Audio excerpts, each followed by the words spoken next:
متعرف على حضرتك؟ انا اخوي عمرو وزان الامارات. حضرتك بتشتغل ايه؟ انا عندي محلين عطور، بجرى عطور. تمام. عايزين نعرف من حضرتك رأيك في الجامعات الإسلامية.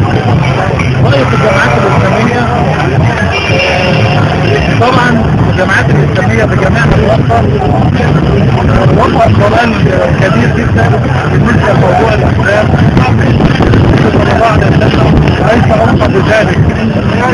إنما المسلمين أو المسلمين إحنا كلنا طبعا في الأول وفي الآخر بيحكمنا ديانة واحدة، بيحكمنا الخطة الإسلامية. المفروض إن إحنا نكون أحسن من كده بكتير. اللهم صل على سيدنا.